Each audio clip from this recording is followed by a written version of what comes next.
This is the You, Me, and BTC podcast. Cryptocurrency decrypted.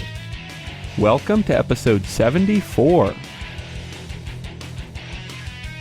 Peter Nash used to be a respected moderator on the Silk Road forums.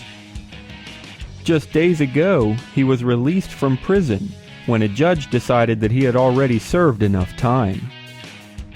Nash has now spoken out about his experiences. So today, we'll chat about how he got caught, what his life was like behind bars, how he feels about Dread Pirate Roberts, and much more. We'll also consider how we can avoid similar problems in the future. Is there any hope for freedom when investigators are manipulative, prison guards are abusive, and even people with good intentions, like Ross Ulbricht, make mistakes? In the end, it seems like everything really does come down to decentralization. Your hosts this week are Tim Baker, John Stuart, and myself, Daniel Brown. Here we go.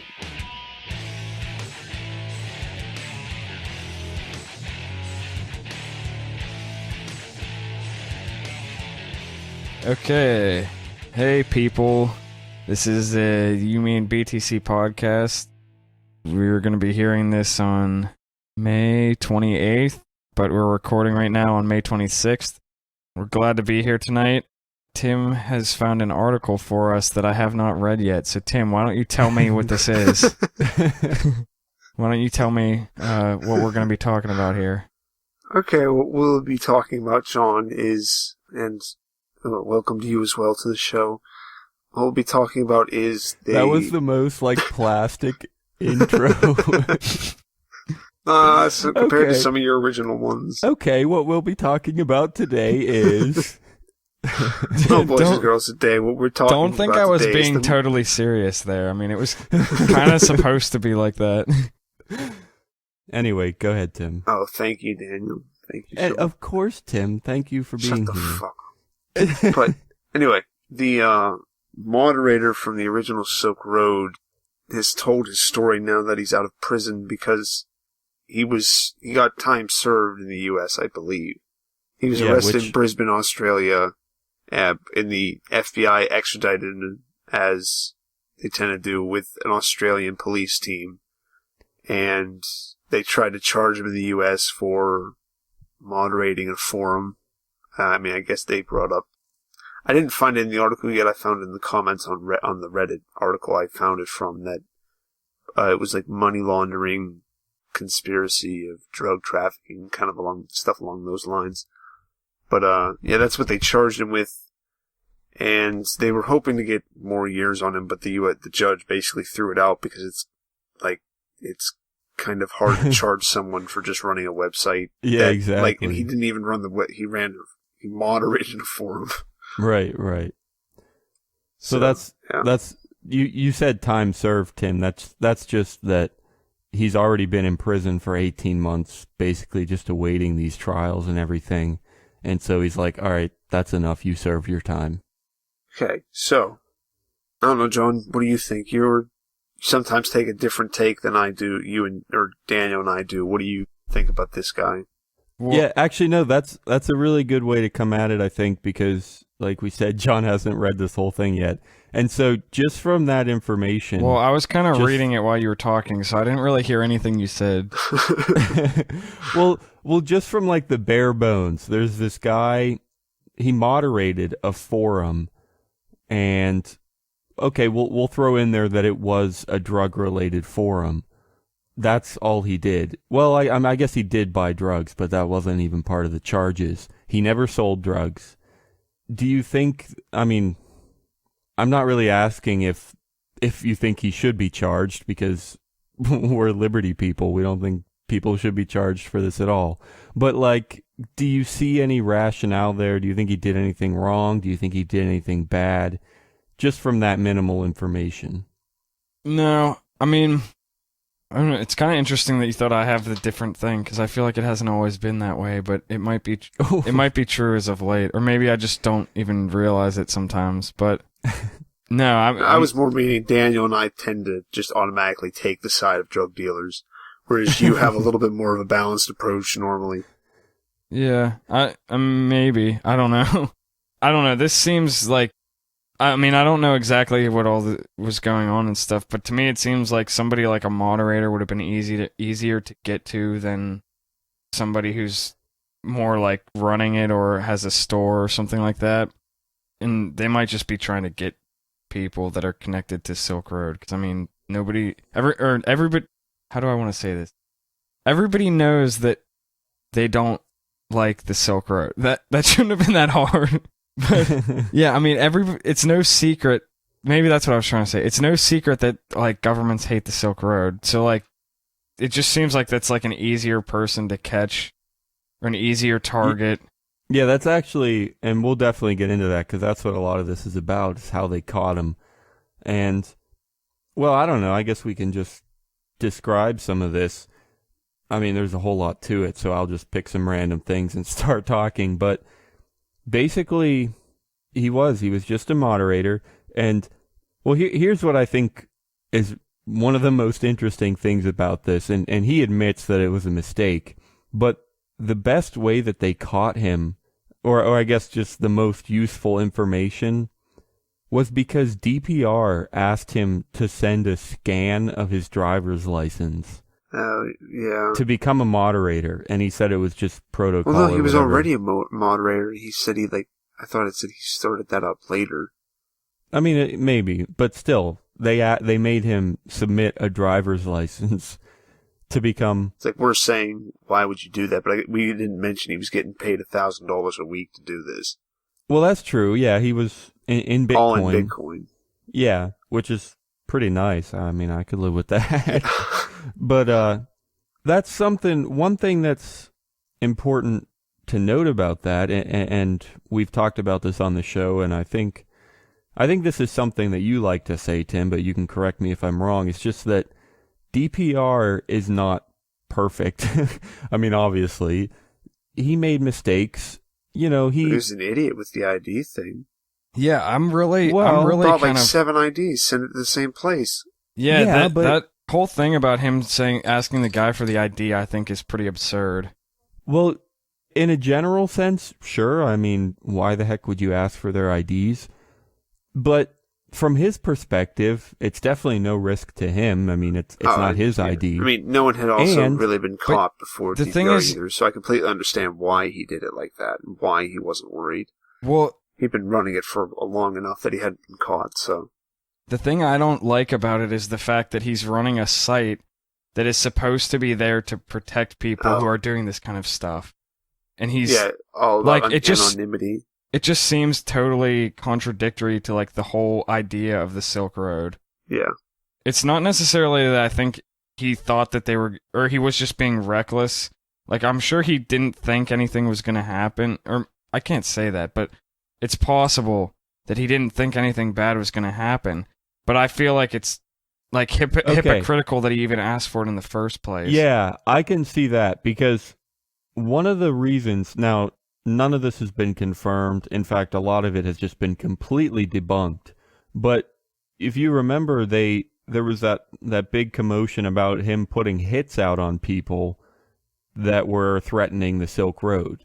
And whether or not those are completely true, one of his goals was just that, protecting the people on the Silk Road. He was willing to go to great lengths to make sure that his vendors and his customers were not put at risk. But if you're taking somebody's ID, that does the exact opposite. It puts them at risk pretty heavily. And so I can definitely see that. But one thing that we haven't mentioned yet is the actual reason, or at least one of the actual reasons that he took the ID, was to protect himself from blackmail.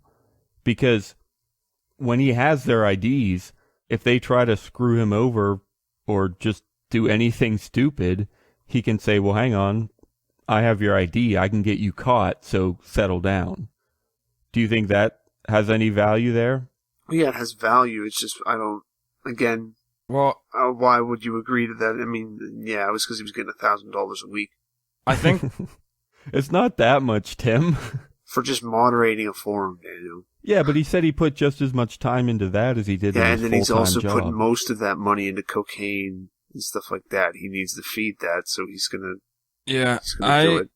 I think like when we talked about the DPR thing before, but with the hits and stuff, this was maybe one of the times where I disagreed with you guys or something, or I was thinking about it differently. But like one of the things that bothered me about it, which I think maybe in this case is even more pertinent, is that like this is a business where things like this can happen, and like I wouldn't have gotten myself into it if I had known that at some point I might have to put hits on people, just because I'd rather not have to do that, even if that's like the only decision you really have.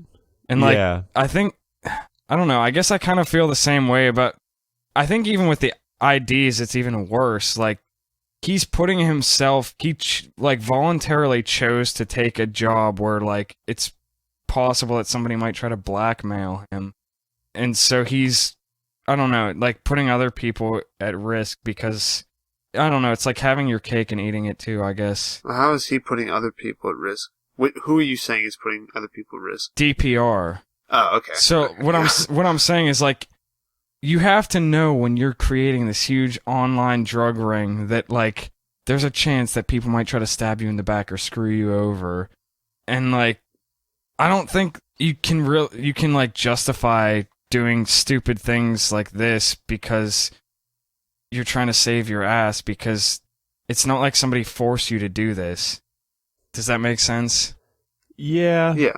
It's not like somebody's blackmailing you like for something that you didn't actually do, or like I don't. No, I know, but you can understand why he did it, though. Yeah, I can understand why he did it. I just don't think it was a. But I don't know thing. though, because you're right. He put himself. Okay, so you're saying he put himself in a position where he would have to put other people at risk, right? I'm just demanding the purest form of altruism. Is all. Wait, what? I like to tear down people who actually did things because I don't do anything by criticizing them for not being perfect. I think I follow that. But here's what I would say. You're correct that he put himself in a position where he would have to put other people at risk, in a sense, but he didn't. Those other people did not have to give him their IDs. This moderator here, I guess we didn't even say his name yet. It's same but different was his handle online, which they shortened to SSBD. He didn't have to give up his ID. That was entirely voluntary, and he says that. He says, I know it was my fault. I know I shouldn't have done that, and I don't blame DPR at all. So, you can argue that, and I don't know, that might even extend to the whole idea of having a drug marketplace. You can say he was making mistakes because he was putting other people at risk, because he was running this site and people were going to be doing dangerous things, dangerous as in the cops might raid your door. It's not just dangerous. I mean, they were selling stuff that people could kill themselves with. You can also sell that. That's true too. But the thing is, nobody forced people to use the site. If he was putting people at risk, but my thing is, the people that he was putting at risk, they voluntarily chose to take part as well. That's what I'm saying. Yeah, I get that, and I agree with that. I think the thing that bothers me more about it is like that it seems contrary to what the whole point of the Silk Road is. Like, if you're gonna make this thing and say that it's this idea that you had to make a place where people can do things anonymously and be safe, and then because it's dangerous, potentially compromise people's anonymity to save yourself. Yeah. That's where these arguments fall apart, that Ross is some kind of a hero just because he did this. That's what I'm saying. It's just people never fully follow their convictions like that. That's... And I think that, which is, I guess, exactly what you were saying about I just tear down. Yeah. It's just he got too worried about himself, and he was like, well, I'll have anonymity for me and everyone who buys here. Just because, I mean, I'm sure it wasn't just to, like, check their credentials. It was so, like, if you screw me over, then, like what you were saying, Daniel, I will expose you. So, I mean, and Nash, or the guy's name is Peter Philip Nash. I mean, he admits, like, I shouldn't have given him my docs, and it was stupid, and... Well, yeah, and I stand with that. So I'm sure, obviously, DPR can be faulted for all kinds of things, but I really don't know if this could be it, because nobody forced people to give up their IDs. No, but I'm saying the fact that he's not just faulting him. It's not that he's faulting somebody else. It's more that he's not being consistent. Just because he asked. Yeah, I think I could see that. Yeah. I guess it's more of an ideological thing. Like, okay. I'd have a less of a problem with some drug dealer or something who did, I don't know what would be a comparable thing to this, where maybe the reason I have a problem with it is like what you were saying, Tim, about how like people talk about him like he's a hero. It like something where it's like sold as this great idea and it's gonna save everything, and then he's doing stuff like this. You know what I mean? Yeah. Like if it was some drug dealer who's like, listen, this is like a hard business and like shit happens. Give me your ID or whatever. But because it's this Silk Road and it's like the way people talk about it and the way it's kind of regarded. Right. No, I think I get that. And yeah, no, it makes a lot of sense. I want to, there's a whole lot in this story, just interesting things that happen. Some of it good, some of it bad. I guess mostly bad, but. Speaking on the docs, and before we do get too far away from it, he does say that, or no, I don't know if he says it, but is it true that the reason that he got caught and some of the other guys was because Ross had the laptop open when he got caught? Yeah, no, that's actually exactly where I wanted to go next, because that... I thought I had heard that, and then I wasn't sure. Yeah, and it's like, basically what happened is he gave Ross the ID, and Ross said, I'm going to keep it encrypted, and it's just going to be sitting there, no one's ever going to find it. In a really, really loose sense, that was true. He kept it on his laptop, and his laptop was encrypted.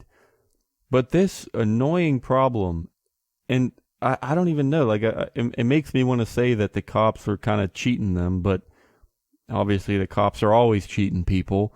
But basically what the cops did, and this is a whole nother aspect, they had this undercover moderator on the site, but they had this moderator talking, well, they did this for both, they definitely did it for DPR, and for this moderator, Nash, he believes that they did it for him too. They had this moderator talking to DPR right before the arrest, and I don't know what they would have been talking about specifically, but basically the moderator convinced him, or not really convinced him, but just said, hey, you have to do this or check on this or whatever. And whatever the moderator was asking DPR to do would require that he had not only was his laptop open and unencrypted so that he could communicate, but also he would have to have just like a certain section of the website, just the back end with all the info and stuff. He would have to have that open too. So I'll try that one more time because I was a little stretched out. The undercover moderator was communicating with DPR at the time of the arrest in such a way that DPR would just naturally would have had the website open, his laptop unencrypted, and all that stuff. And that's when they arrested him, so that they could get the computer while it was unlocked. And that's what they think was going on with this guy Nash too. Oh, I mean, it definitely happened. They definitely arrested him when he was on his computer and everything was open, and they think that was intentional. So I don't even know what to say with that, because like the best thing I can say is like the cops are tricksy. I don't know. Like that's just annoying, I guess. I don't even know. But I also the undercover moderator, that's an interesting thing too, because I guess they're not sure if the moderator was undercover all the time or if it was a real person at one time and this person was caught and gave up his account. And that's also like they don't know if it's a he or a she because they don't know who owned the account when or when it got transferred and stuff. So that's annoying too. And again, it's just what are you going to do? They're the police. They'll do whatever it takes to catch a drug dealer, I guess. Those darn coppers.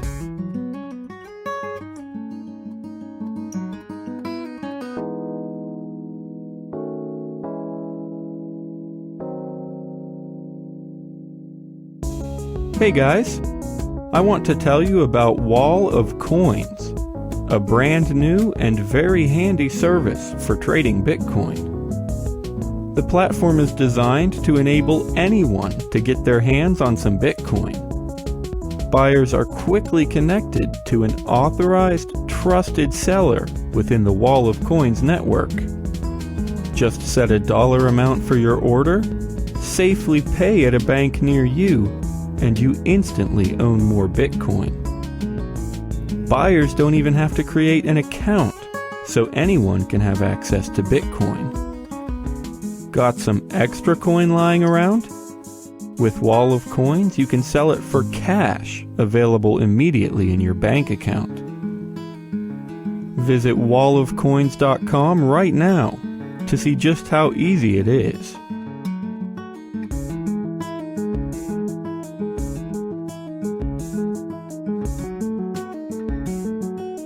He talks for quite a while about what his life was like in prison, and that's interesting too. I mean, it's another thing, like they're just the prison wardens or they're corrections officers. Yes, corrections officers. They're not good people. Yeah, this was while Nash was at a jail in Brisbane, waiting for the Australian government to figure out if they were going to extradite him to the US or not.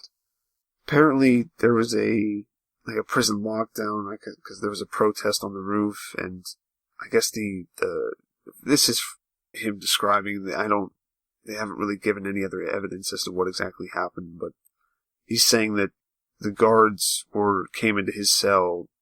Kind of there. I mean, there was a protest. It sounds like there was a little bit of a riot, maybe. So their response team, the prison's response team, came into the room and threatened to, I guess, some kind of physical violence towards anyone who made noise, and then someone made noise, and then because Nash was looking out of his cell at the time, they came and beat him. Actually, seems like pretty badly. He got pretty fucked up, it seems. He said he thought his ribs were broken. I don't know if they actually were, but you can get your ribs broken pretty easily if someone's kicking you in the side like that. Yeah. It sounded like they kicked him in the side, they were hitting his head off the ground. Yeah, the tough thing here is, like, I mean, it's not surprising at all. I mean, it just kind of makes sense that that's what they're going to do to people in prison, is if you misbehave, we'll beat you up. But what's not really surprising, but disturbing maybe, is because that's just the way it is. I mean, when a cop beats somebody up on the street or even kills them, yeah, people are going to get upset. Well, I mean, some people, other people are like, well, he was disobeying, whatever. But in prison, partly because it's more tucked away, more hidden, but that's just the way things are, and nobody gets it. Well, I'm sure some people get upset, but it's the other way around. A whole lot less people get upset, and people think, well, that's just the way it is. I mean, if you disobey, then you deserve to get beat, and that's... Well, yeah, a lot less people care because... at least the person on the street who gets shot at least can still say they're not necessarily a criminal. At least no one saw exactly. them. They're like, well, you're a jail, criminal. Yeah, but also at the same time, it's not like most of the guys. Not saying the guys in jail should be there, but they're angry because they're there, so they're going to take their anger out on the jail guards. It's not like it's just people in jail getting beat up. Jail guards get stabbed all the time too. Yeah, I don't really blame the jail guards. No, I still blame them because they take the job, but I blame the higher ups more than the individuals, because it's more just like you have the same people getting thrown into one area, and the one has batons, the other ones are handcuffs, so one's going to beat the fuck out of the other one most of the time. Yeah, well, and one of them's going to stab them in the back. I need to hear what John's going to say, because how can you not blame them? Their job is to beat people up. Well, maybe not that I don't blame them, and I don't really poisoning the well right there with that question, Dan. What? No, not that I don't blame them. I still think it's bad, but you could say this of cops too, and a lot of people do say this of cops, but you don't know what they're going to try to do. And like Tim said, a lot of like prison guards and stuff get just shot under the stick. But I mean, maybe in some situations, in fact, I'm sure in some situations, a prison guard legitimately is threatened, and he maybe justly defends himself with violence. But in this situation, it was just somebody made noise, and they were in the frickin' cell. He was in the frickin' cell, Nash, and they opened the cell to beat him up just because they thought he made noise. I know you know about this, Tim, but like they did an experiment at a college where they like had a prison, and basically like, oh yeah, it happened the same way with just like people who hadn't. It was just college students. They had checked them for any earlier signs of like psychosis or anything, and they all apparently checked out clean. And it was called. And the people that were prison guards ended up being like abusive to the people who were prisoners, but it was supposed to just be role playing, but it was actual. Right.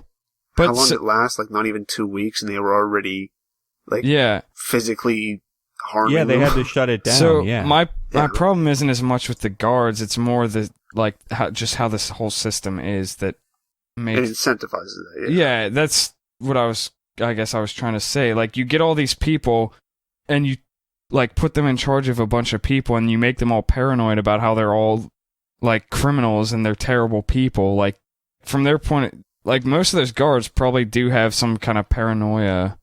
I've heard a lot of guards too say though that not a lot of guards. I haven't talked to a lot of guards, but you normally hear them say the thing about like they tend to have more of a generally. It seems like a better attitude. It seems like when they're being interviewed, at least like cops can't even hold in their wanting to kill Tim, people. that was like the most hesitant statement ever. Because I was like, I don't want to say something good about prison guards. That's I don't know why. That's called guarding and logic. Yeah, you're right. I don't want to say this because I'm like, that's a bitch way of saying it. Here's something important though. I think this question has to be asked, especially in an episode like this, because we've said now, based on several different points, like basically we've just come to the conclusion it just sucks. I mean, okay, so they're going to have undercover agents. There's nothing you can do about it. It's just, that's what the cops do. Okay, so the wardens, they beat people up. That's just the way the system is. It sucks. And was it about the IDs? I don't know. I guess just... Yeah, don't Ross send out your Ulbricht, IDs, kids. He had good ideas maybe, but he's not perfect. It's just the way things are. So the question that I think has to be asked is, well, first of all, is there any hope? Like, is there any chance of changing any of this, of taking care of any of this? And if so, how? Like, or where is the hope? In these situations where it's just the government, they're just going to do that. That's just what they do. The police, the prison guards, whatever. I don't know. Where's the hope? I'd say something more like dark market. Is it dark market?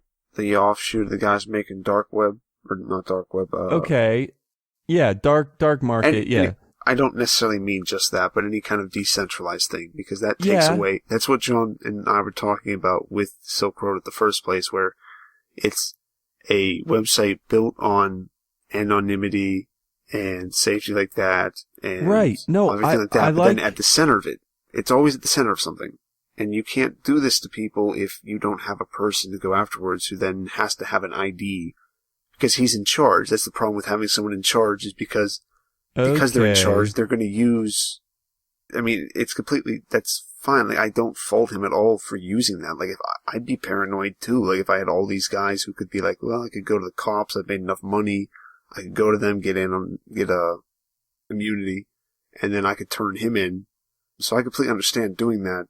But that's the problem with a system like that.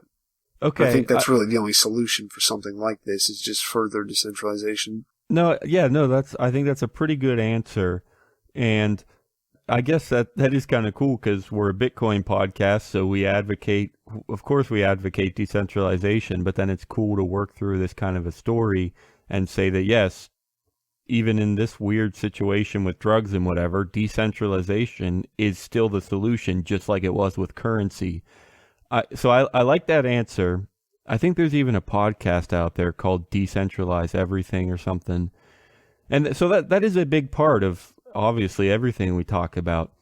But I still would ask, I mean, how can we be sure that a system like that is not going to fall to the same corruption, to the same, even if you're decentralized, people can still band together and have more power, maybe. I don't know. I guess it depends how the system's designed. You don't get over it because nothing is ever going to be perfect, and you're never going to be able to trust pretty much most anyone until somehow we maybe figure out some way to listen to people's thoughts. But until then, everyone's always going to try to scam everybody. They'll just wear tinfoil hats then, and yeah, exactly. And that'll just like kind of make it fuzzy, and the person will be like, I still just like kind of maybe hate you, but he's not sure. Yeah. I mean, I guess you're not going to find a solution to everything, especially if you're dealing with something like trying to run a illegal online drug empire. That's never going to be that easy, and that's why there aren't 700 of them. Actually, there are quite a few. I get that too, but then doesn't that just lead us back to the question, like, is there hope? I mean, like, what is there hope for what? I mean, just it's already happening. There's already 5 other sites doing it. Yeah, there's hope. There's already hope. Like hope. Okay, I like that. I like that. Just keep trying and try different things. Well, the other thing is, I don't know if I've ever mentioned this on the podcast, but I've talked to one of my friends about this, and this was a point of, I remember Andreas saying this at his speech that he gave at the conference we went to, where he was like saying how Bitcoin actually is regulated. And regulated by math. Yeah, what I'm trying to say is that like regulation itself isn't a bad idea. It's who's doing the regulating that's a bad idea. Yeah. And I think the point there is if you can regulate something with a computer. Math, yeah, exactly. As opposed to the flawed human mind, then I mean math doesn't really screw up. I mean, it's less the flawed human mind, and it's more the flawed human behavior. Because, I mean, a lot of the times when things go wrong, it's actually because people are doing something really smart. It's just they're doing it to screw people over. That's a good point. I mean, that's interesting, too, because... I mean, the human mind is flawed, too, but, like, I think the problem is less people making... Well, maybe not. I was going to say it's less people making dumb decisions, but that's not true. People make a lot of dumb decisions. It's equal parts people making dumb decisions and people making smart decisions. Yeah. And then just people it all just being a clusterfuck in general sometimes. Yeah, I'd agree with that. Join the club, join the club, join the Bitcoin Talk Club. A new forum sensation is coming to a computer near you. A site that adapts to its users and tailors to altcoins. Are you a coin developer looking for a home? Look no further than the club. Have your own section and moderate it yourself. They're looking for members to help build the club into a one-stop resource for everyone's needs. They're looking for you at bitcointalk.club. Join the club, join the club, join the Bitcoin Talk Club. I mean, maybe this is a whole nother topic for a whole nother episode. I just said whole nother twice in one sentence. But, yeah, it's just interesting. And I guess I guess it really is another topic because it's kind of just the whole idea of what does the blockchain even do. But, yeah, it is cool that it's like if you want to regulate stuff with math or with logic, how do you ensure that regulation actually takes place? And I guess that's what the blockchain is, right? Just the way that everything is synchronized and it works together to distribute everything. And because everybody has to follow the rules to be a part of the blockchain, then I guess that's what makes it work. That's what makes the regulations enforceable. But then also, they're enforceable within the network, but joining the network is still voluntary, which is obviously important too. So, see, that's the thing too. Like, John was just saying how you need regulation. I mean, some sort of governance, and preferably that oversight or regulation comes from math, because math doesn't make mistakes and math is definite. There's no questions when it comes to math. But within that, even with the regulation, it's got to be optional. It's got to be voluntary. And that... What does that? I mean, that has nothing to do with it, though, Daniel. He's talking about designing a system that way. It doesn't really matter. That's like saying that a game like a board game, or not a board game, any other computer program has to be voluntary. It's kind of just, it's going to be voluntary because it's based on math, because math doesn't... Actually, no. Tim, no, don't talk about board games that way. Have you ever seen Jumanji? You think that shit's voluntary? No, but they actually do, though. They have to roll the dice. Tim, I think I really like this board game analogy, actually, because with a board game, and this pisses me off all the time. I remember playing Monopoly with you, and everybody was just stealing money nonstop. They just took the money. And I was like, what the heck? This is a game. There are rules. There are rules. And why are we not playing by the rules? So I think this is kind of a perfect analogy, because if I join that game, I have my set of expectations is clearly different than your set of expectations, and I want to play by the rules that are written in the Monopoly book. You want to play... I mean, some people change the rules voluntarily, and some people ignore the official rules and make up their own rules. But that's because the rules are made by humans. Well, even in the Bitcoin network, I mean, the code was written by humans. It's still carried out by humans. Yeah, exactly. It's carried out by the distributed blockchain.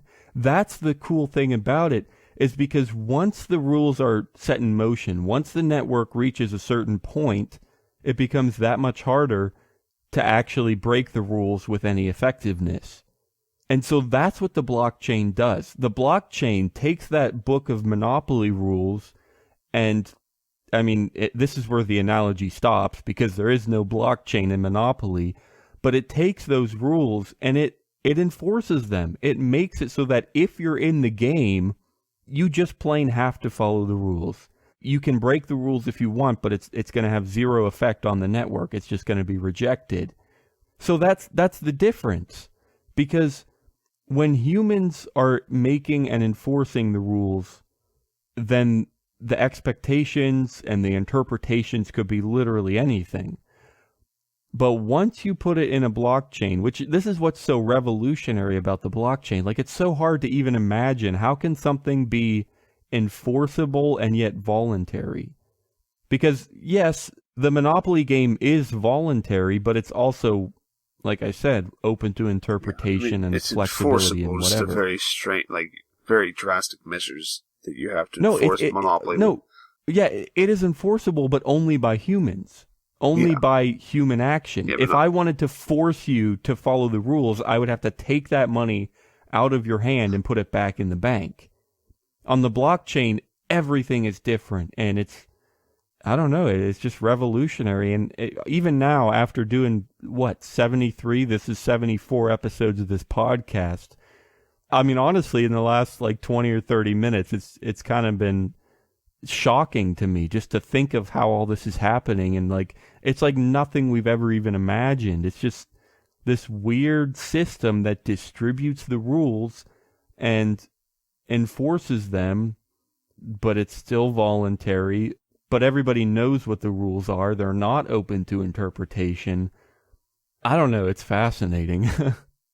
Although one important thing though is that's still a relative thing, because a 51% attack could happen, or even a social attack where if you could just convince people that the rules of Bitcoin should be different, which we've actually talked about that really recently in talking about a hard fork. So it's still a relative thing. I mean, the rules still could be changed. You could affect people by changing the rules and stuff. So it's not the be-all, end-all, which this actually still fits pretty well, just like Ross Ulbricht wasn't the be-all, end-all of drug market masterminds or whatever. Bitcoin, because it's all a relative thing, it's not the best, clearly. And it's not, just because it's enforceable to a kind of mind-blowing extent, doesn't mean that it's perfect, doesn't mean that it's never going to change. So it's important to remember that. It's not definite, it's not perfect, but it's still amazing, I guess. I am going to take credit right now for making the transition to talking about Bitcoin, or the segue that was responsible for that whole thing. I think I believe you, but tell me what you mean. Because I was the one that said the thing that it's not about regulation being bad, it's about who regulates. Okay, yeah.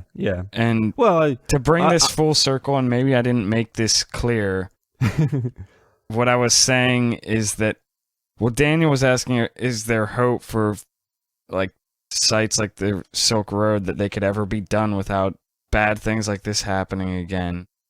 And my point, I guess, was that, yeah, there's hope, but it's not from someone like DPR or like some DPR's successor or any person. It's when they figure out a way to regulate it without people being when they part figure of out a way it. to automate it, it'll be trustworthy as soon as they take people out of the equation. Yeah. Yeah. So that was what I guess my point was, to bring this full circle.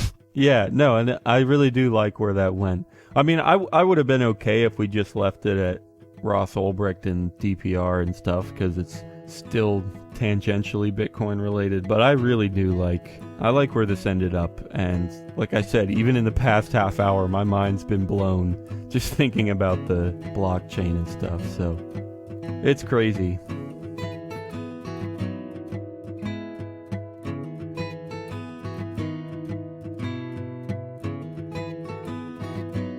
Thanks for listening to episode 74. All of the music in today's show was from John Stuart. Remember to check out this week's show notes at youmeandbtc.com and leave us a comment.